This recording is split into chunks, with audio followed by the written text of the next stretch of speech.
আমার স্বামীর জন্য, সোহেল মঞ্জুরের জন্য আর বিএনপি ধানের শীষের জন্য একসাথে কাজ করবেন। আজকে আমার বক্তব্য এখানে শেষ করছি। আমি এখানে আমার 3 প্রজন্ম আমরা আসছি। সোহেল মঞ্জুরের জীবনের যে 3 নারী আমরা এখানে উপস্থিত, তার মা, তার ওয়াইফ এবং তার মেয়ে, আমরা 3 জন আপনাদের কাছে ভোট চাচ্ছি। তাকে দয়া করে ধানের শীষে ভোট দিয়ে জয়ী করতে আপনারা সাহায্য করবেন। অনেকে ভোট দিতে যাবেন, আপনারা চিন্তা করবেন, বিবেচনা করবেন, তারপরে ভোট দিবেন। আপনাদেরকে একটা যোগ্য শিক্ষিত নেতা দরকার, নাকি যারা দুর্নীতি করে আসছে, যারা আপনাদের হাতে গুজে গুজে টাকা দিচ্ছে কিন্তু আপনাদের কোনো পার্মানেন্ট সমাধান করে নাই, কি ধরনের নেতা দরকার? আর ইসলাম, আমরা স্বামী স্ত্রী দুজনই আমরা অনেক ইসলাম ভীরু, ধর্ম ভীরু, ইসলামিক মানসিকতার মানুষ। আমরা কোরআন আর হাদিসের মধ্যে চলি। আমরা রাসূলুল্লাহ সাল্লাল্লাহু আলাইহি ওয়াসাল্লামের হাদিস মান্য করি, কোরআনের প্রত্যেকটা অক্ষর আমরা পালন করি। তো আপনারা কোরআনের মধ্যে ডুবে যান, কোরআন পড়েন, তাহলে বুঝতে পারবেন যে জান্নাতে যাওয়ার টিকিট কোথায় আছে। কারণ মুখে কথায় কোনো ব্যক্তি বা কোনো দলের মাধ্যমে কিন্তু কেউ জান্নাতে যেতে পারবে না। জান্নাতে যেতে হলে আসল মুসলিম হতে হবে, ইসলামকে আসলভাবে জানতে হবে। আর আমাকে তার আন্ডার গ্রাজুয়েট শেষ করেছেন, তারপরে আমাকে সঙ্গে নিয়ে সে আমেরিকা থেকে MBA পাশ করে আসছেন। তার সেখানে থাকার সময় অনেকে তাকে অনেক প্রলোভন দেখিয়েছিল যে বিদেশে থেকে যাওয়ার জন্য, বিদেশে আরো কাজ করার জন্য, ওখানে সিটিজেনশিপ নেওয়ার জন্য, কিন্তু সে কোনোদিন সেই হাতছানিতে সে মানে রাজি হয় নাই। সে ফেরত আসছে তার দেশের মানুষের কাছে, দেশের পরিবারের কাছে, পরিবারের জন্য কাজ করতে, দেশের মানুষের জন্য কাজ করতে। আমি জানতাম না যে সে রাজনীতি করে, আমি অনেক বছর পরে জেনেছি যে সে রাজনীতি করে। সে সবসময় দেখতাম এলাকার জন্য কাজ করে, আমি ভাবতাম সে একটা সমাজসেবক। সে যে রাজনীতিবিদ সেটা আমি অনেক পরে জেনেছি। কিন্তু যখন আস্তে আস্তে দেখলাম যে না, তার অনেকগুলো কোয়ালিটি আছে, তার অনেকগুলো গুণ আছে, বিশেষ করে নেতৃত্ব দেওয়ার যে গুণ সেটা তার মধ্যে আছে, এটা সবার মধ্যে থাকে না। আর আমি মনে করি এটা একটা আল্লাহ প্রদত্ত দান।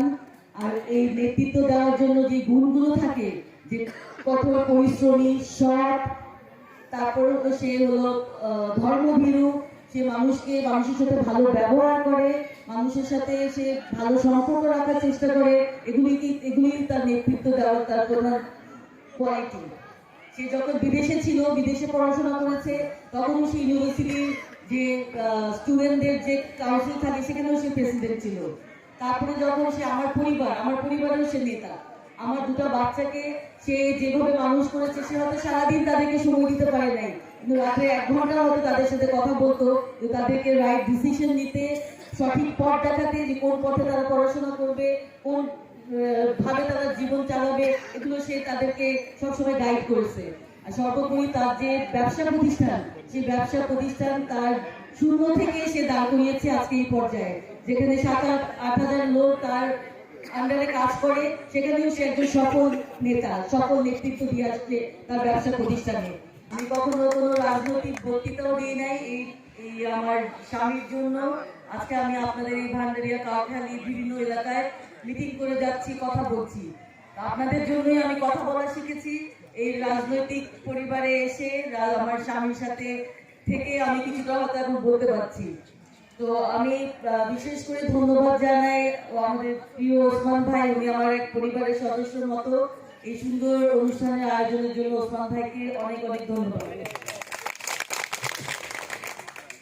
আমি আপনাদের অনেক ধৈর্য সহকারে অনেকক্ষণ ধরে আপনারা বসে আছেন, আর আমরা অনেক উপভোগ করছি সব ভাইদের কথা শুনতে।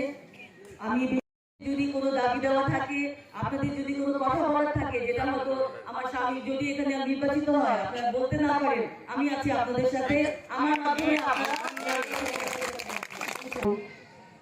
মা বোন অনেকে মহিলা এসছেন, সবাইকে আমার পক্ষ থেকে অনেক অনেক ধন্যবাদ।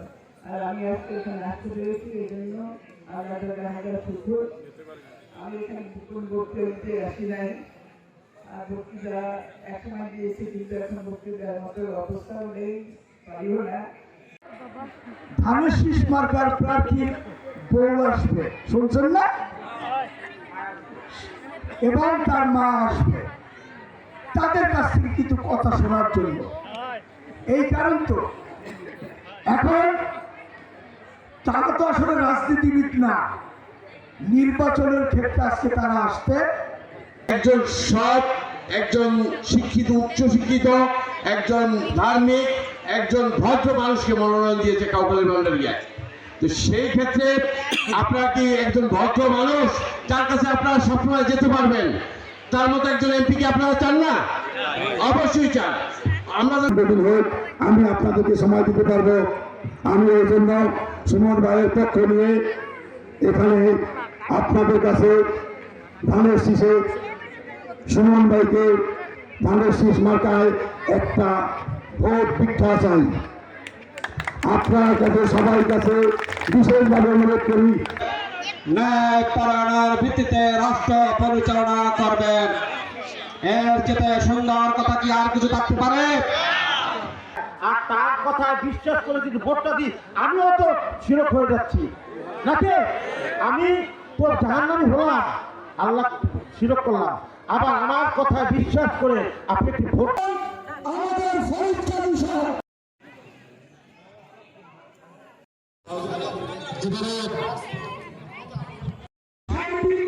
মাশাআল্লাহ।